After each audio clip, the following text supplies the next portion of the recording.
Study Healing, Episode 9, Benefits of Acupuncture with Yana Simonenko. So welcome, Yana. Thanks for coming in and talking to me today. Thank you for having me here. I love, you contacted me a few weeks ago. Yes. Because you recently moved to St. George. Yes. And you're bringing your acupuncture practice here to our community. And I wanted to talk about acupuncture, your schooling, but I also wanted to talk about really what you're bringing to St. George and this unique opportunity for people in our community to have this healing work, and the healing benefits of acupuncture. So tell me a little bit about some of the benefits of acupuncture. Mm-hmm. So acupuncture is the practice that is known for thousands and thousands of years, and it's known for being very effective around the world, and it gains credibility in Western medicine practitioners through Western medicine practitioners too. So acupuncture is known for musculoskeletal conditions and to basically heal and restore the balance in body. Mm-hmm. And practice focuses on looking at the body as the whole and to adjust the flow of qi. So when you have the illness or any disruption in this flow, that's through acupuncture needles and points and other modalities, you kind of gain the flow of qi in the direction that you want as a practitioner. Yeah, it's all about moving the energy first. Yes. So what are some of the most common things that you see people come to you about, disorders that they have that they want to heal themselves from? Yeah, so it's a lot of musculoskeletal conditions, and also it's a lot of anxiety, depression, and a lot of deep-rooted trauma. And even if people come with any acute injury, any chronic conditions, it's always underlying emotion aspect that they want or don't want to deal with, and it's a lot of time actually subconscious. And when they start doing this work, it's a lot of things coming out with the healing process. Yeah.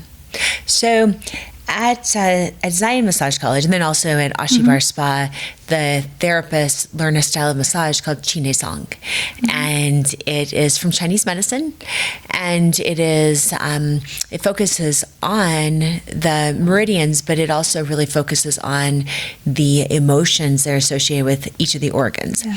And when we do this massage, we often find, all these things as an acupuncturist, but we often find that people have emotional release, meaning that they feel those emotions come up. When you work as an acupuncturist, how do you decide where you're going to work and what you're going to do for each person? Kind of walk me through what your assessment is like and some of your decision making in a session. Yeah. So every person, we look at them as an individual, right? So I don't have one protocol that fits all. So basically, when I meet a person, the initial appointment is 1.5 hours. That gives me a lot of time to have this full intake.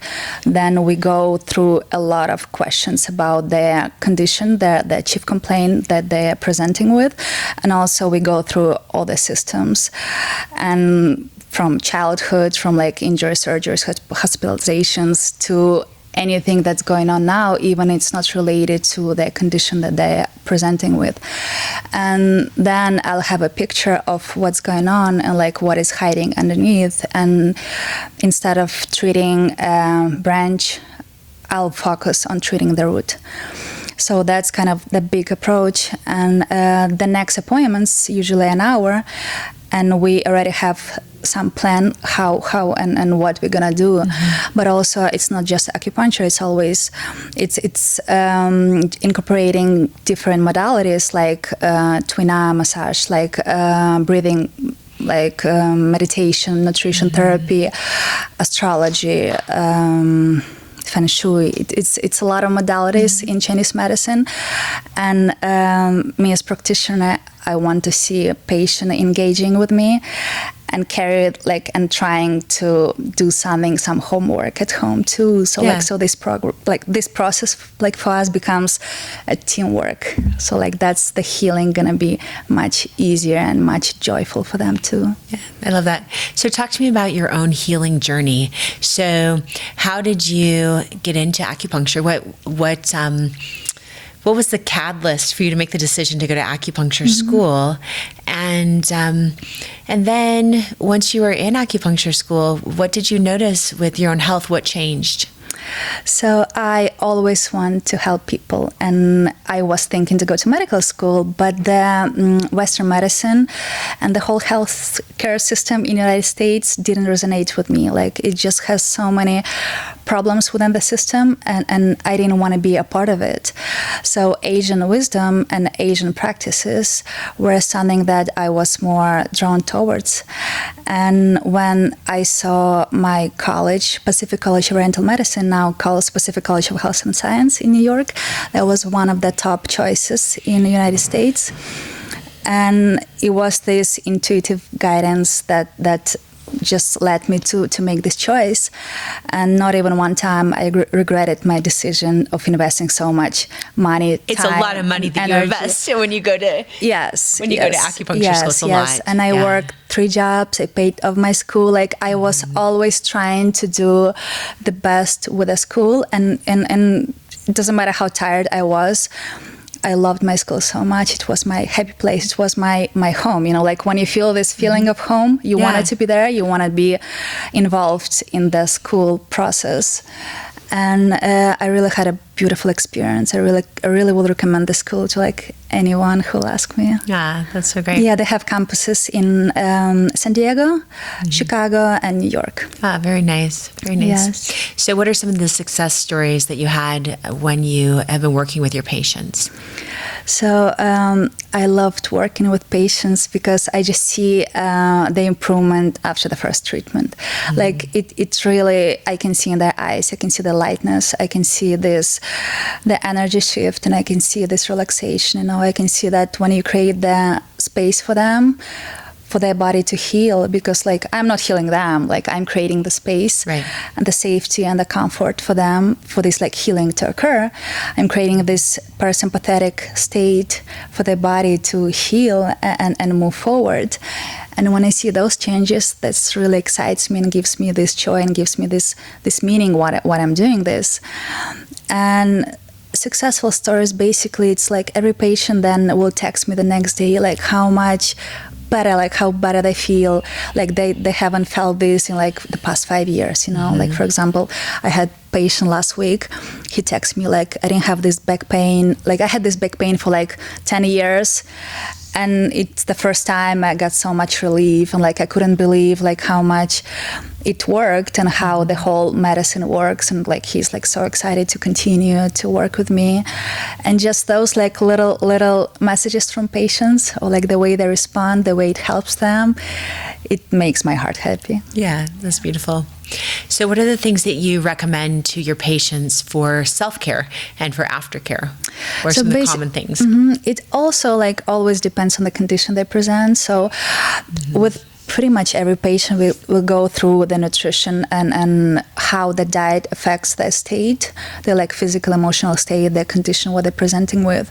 And it's a lot of diet like modifications, but also, you know, every person needs to meet me halfway. Like I cannot prescribe something and they will not feel like it resonates with them, you know, like, and sometimes I'll send them a link for the book. My favorite is Healing with Whole Foods. So like, I like Healing with Whole Foods. That's a good book. It's a good one. Yes, because people don't realize that every food has its own properties, like thermal. It's not even colors, but like the temperature and like how it affects the organs and the channels. And if they're willing to dive deeper in it, it's an amazing book for them. So I would send them some links to the nutritional advices, and then kind of based on the presentation we would go over, but I'll make sure I send each patient with some of the homework, and especially in the like first treatments, because I want the engagement, you know, like I want them not to come to me and expect a miracle and like in one treatment, like that's not gonna work. Like we need to work together, and the more excited I get, it's just better for them. So when you do encounter resistance about that self-care from your patients, when they have issues with following or starting a healthier diet or doing the other self-care practices of mindfulness or different things you prescribe for them, what do you think some of the main reasons are that people have that resistance? It's really hard. The older you get, the more habits and the more rituals and the more routine you have, it's just difficult to have something else like during your day, like to like modify your diet, to like adjust your physical activities. Like now with the COVID, it was like total messed up schedule for like every person. So, and the older patients are the more stubborn they usually are. And with what approach I take, I just set the small goals. And like the smaller goal, it's just easier to achieve. And when they achieve the small goal, like they have like a little more motivation to have something bigger. Right. It's interesting that one of the best self-care practices we can have is to not be so stubborn, Yeah. So, as I am Massage College, we have a class called Optimal Health that I teach, and it's the self-care class for the students.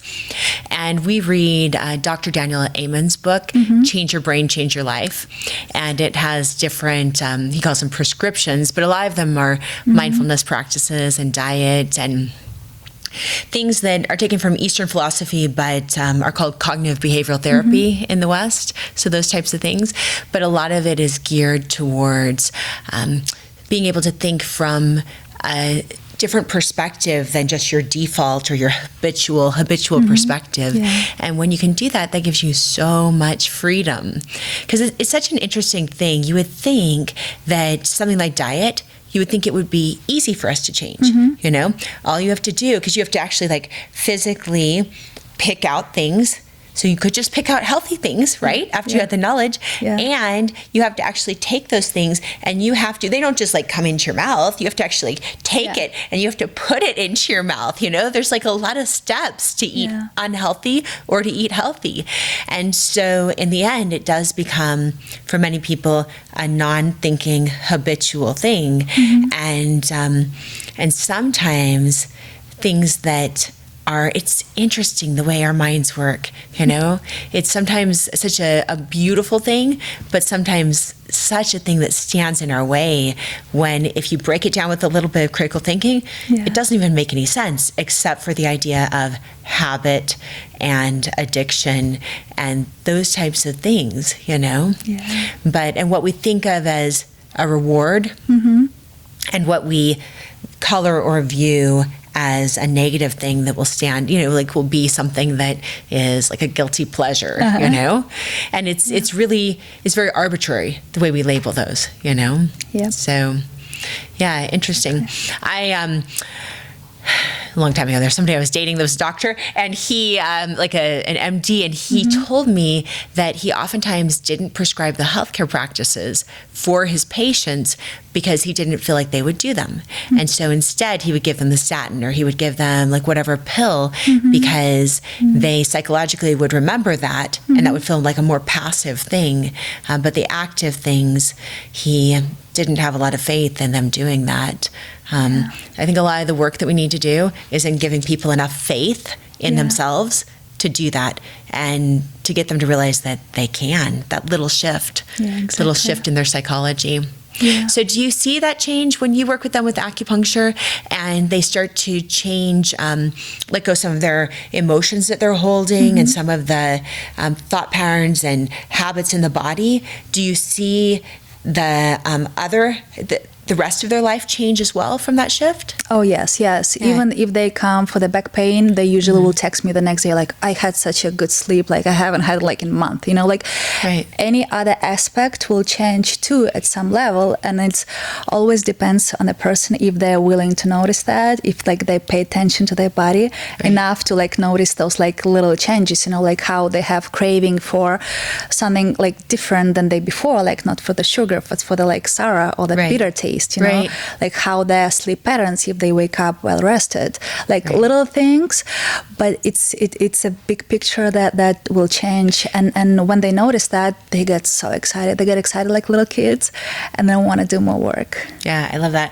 That's interesting too, because you talk about the cravings for the different tastes and things like that.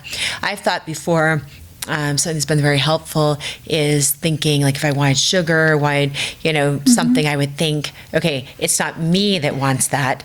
It's the microbes in my body that are wanting that. Yeah. And I'm not going to feed you guys that, and to actually take it away from like I want and distance it a little bit can be very helpful. It's probably even more accurate though. Yes. So, Yes.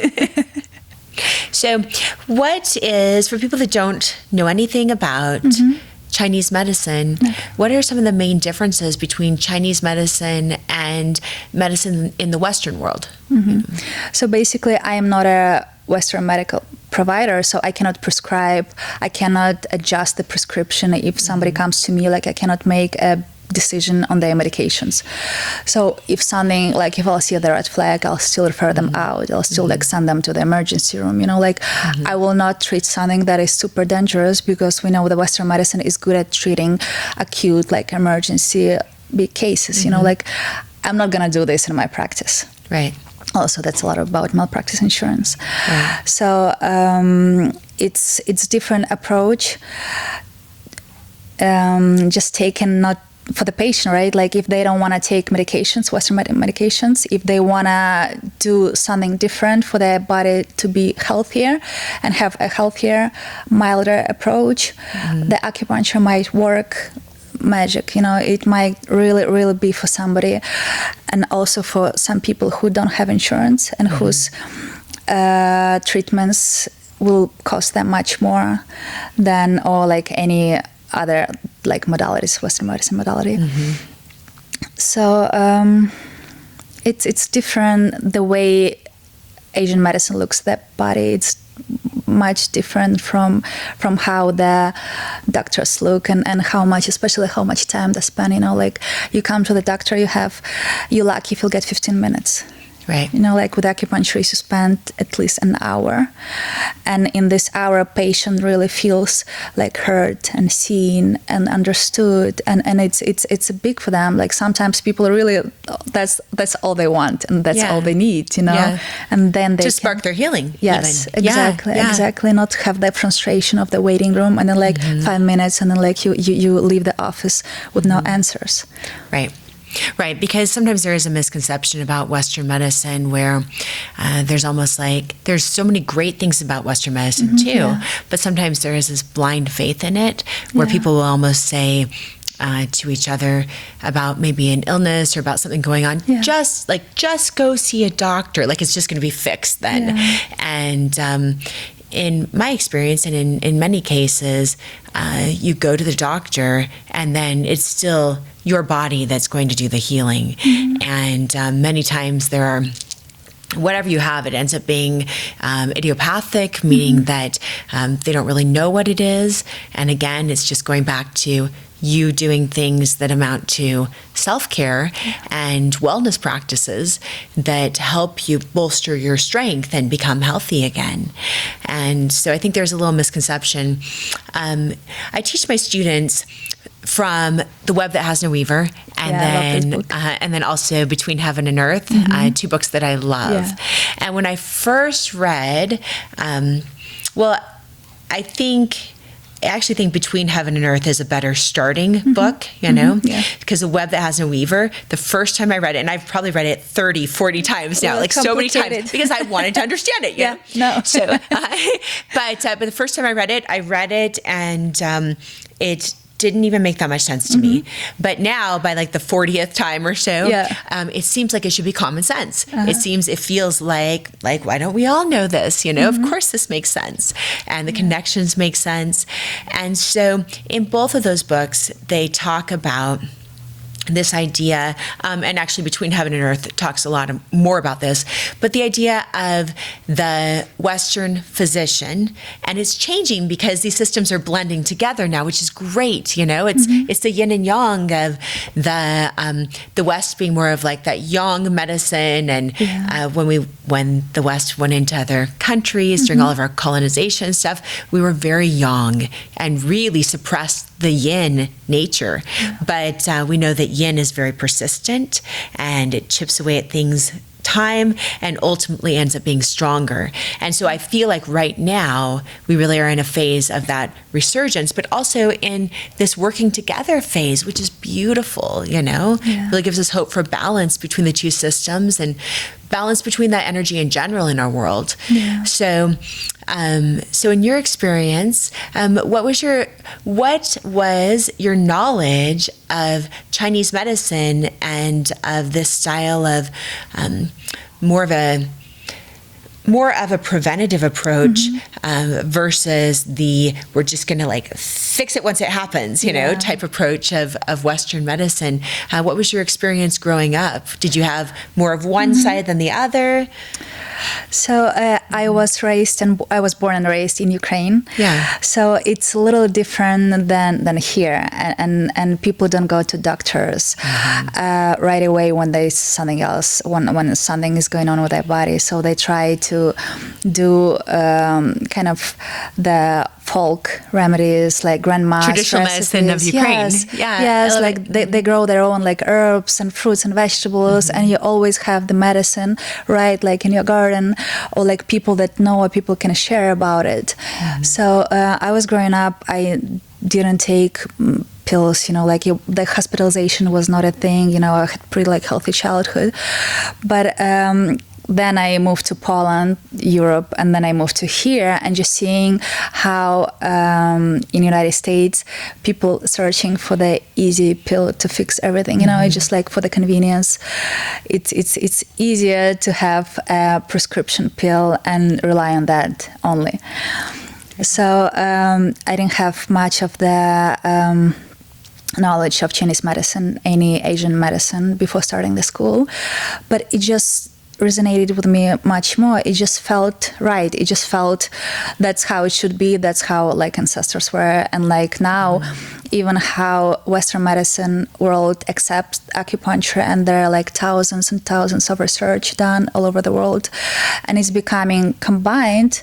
And I kind of wanted to study both. I kind of have the solid foundation of Western medicine, and then have Asian medicine on top of it, and work, and work with both. That's how I started studying anatomy, and I do it on my free time, anatomy and physiology. And I really try to incorporate as much of Western and Eastern together, I like that. Yeah, it's good. So I'm curious, you talked about the United States and how quick many of us are to take a pharmaceutical medication and a pill.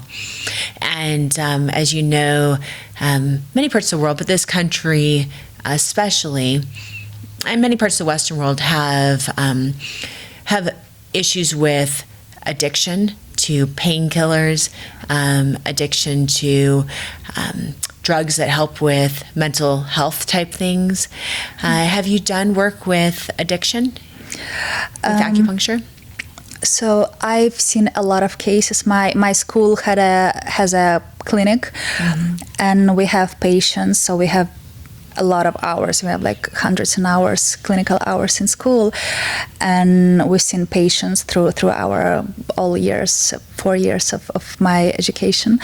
So I've seen a lot of cases with addictions on like one or another level, and sometimes we don't just talk about drug addiction. Like it can be to like food, to loud music, to sex, to like any aspect that is like you consumption of something occurs, like that's your addiction, and like that's your way to deal with that. And your way to escape reality. Exactly. To escape just being present. To like numb yourself and just feel that. And we have some protocols. We have very good auricular acupuncture protocol for addiction, but also it depends. Like I cannot have like one protocol for each patient, and it depends. And also living in New York, you've seen it all, like you've seen everything. You see everything in New York. I know. I went to New York for the first time when I was oh my gosh, I was so young. I was probably 18 years old, and I was working for my dad's company, and I was selling maintenance management software. And so I'm selling like to hospitals. So I go to like Coney Island Hospital and I'm selling this stuff and to maintenance departments, the plumbers and the electricians, and then I'm a little 18-year-old, and I'm trying to, go in and tell them about their process management and help them. And I took my friend, a good friend of mine, as the tech person. She was my technical assistant. And so we went together, and New York is crazy. So it was my first experience with like that much chaos. Now it seems like nothing. I've been all over the world. But at the time, I remember, first of all, we got into New York, and this is such a long time ago, but all of the like smaller compact cars were gone. And so we felt so lucky that we got an upgrade to an SUV, in New York. That was a big mistake. Right? Yeah, we had nowhere to park it. It was like $60 to park it, which was so much money to us, And, but it was crazy. It was like, I remember we even at our hotel, because I was trying to, save my dad's money. So we did budget everything. And I was at this hotel. We had hotel, and the door actually fell off of I went to move it, open it, and it fell off. And I was like, Lisa, help me. And we had to put the door back on. And we went into Jamaica, that part of town, and felt like we were very young. So we were like, I think anyone on this subway right now probably would murder us if given a chance, or so. But it was, our experience was obviously colored by our youth as well. Yeah. But it is, New York. New York is a very interesting place. Yeah, it's what a place. place. Interesting place for you to leave the Ukraine, spend some time in Poland, and then end up in New York. Yes, right. And I spent 9 years, my past 9 years in New York, which was amazing because in your 20s, that's what you want to do. You want to have fun. You want to see big city. You want to see the lights. And you got to the point you were like, okay, I'm done. I'm over. I want to move. Yeah, over the lights. Yeah. Well, now that you've been in New York, the saying is, of course, that you can make it anywhere. Yeah. So our beautiful desert Southwest, I felt very called to be here and to do healing work here. Yeah. And something about the energy here, is really profound. I often talk to my students about the connection to nature that's found in all of Eastern medicine, but since we're talking about specifically Chinese medicine with you, maybe you could give me some depth of understanding in this. So I oftentimes will talk about the I Ching. And when I talk about it, with many of these things, you're not 100% sure. I'm not 100% sure I'm right. Yeah. This is sort of some conclusions that you've come to, and some understanding that your approximate understanding of the material, right? And so it's always great to hear from others and their insights. But I talk to my students about this idea in Chinese medicine that I find fascinating of the I Ching and the idea of the holographic model, and that everything in any given moment is reflecting everything else. And you probably know, have you read the I Ching and studied it a little bit? Okay. Yeah, so you know that there's these 64 different chapters. And my understanding of it is that each of the chapters, that they give advice for what's going on in that moment for you. Yeah. But if anything else shifts in that moment, then you could be on a different path, and maybe different advice would be good. So that idea and the connectedness of it, it is not only in the idea of the I Ching, and of course that was the Chinese use of it, but it's also in everything. This is where reflexology comes from, the idea that a larger part can be reflected in a smaller part or anywhere. When we're doing gua sha, the scraping technique, a lot of that is, there's elements of a holographic model within that. And so in your acupuncture training, did you talk about that? What's your understanding of that concept? Yes. I mean, first of all, we talked about those ancient texts, but also our teachers wanted to be specific that a lot of meaning is lost in the translation, right? Like until we study the Chinese and until we like really read in the language, right? Like every person will understand differently because the translation it's just. But you can read like 30 different translations. Yes. You know? It's going to be like different meanings. Also, like it will make sense, but like, and also like every person kind of relates to themselves. Right. So about acupuncture, yes, like we study many different approaches how to look at the body. Like as you say, like we did a lot of looking at the microcosm of the body. For example, like your hand can be like representation of your whole body, right? Like how your ear can be, how like your forearm. So basically, if the patient comes with a acute injury, right, of the knee, I can needle the elbow and kind of like have the mirroring technique, or I can, instead of needling something that is like painful, swelling, like uncomfortable enough, right? Like I'm not gonna do that. It's like gonna get even worse, and the patient will never come back to me. So like, this is like a bad idea.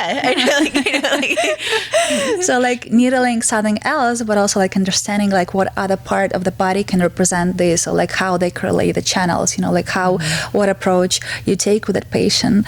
And there are many styles of acupuncture. There are many practitioners, and it's so much more for me to still learn. You know, like I love this medicine because for me it's so much space to grow, and it doesn't matter like how many books I read, like how many podcasts I listen. There's like always so much more. Just so more than you can learn in a lifetime. Yes, exactly. In this field of medicine. Exactly. Yes. Yeah, and in your understanding and growth.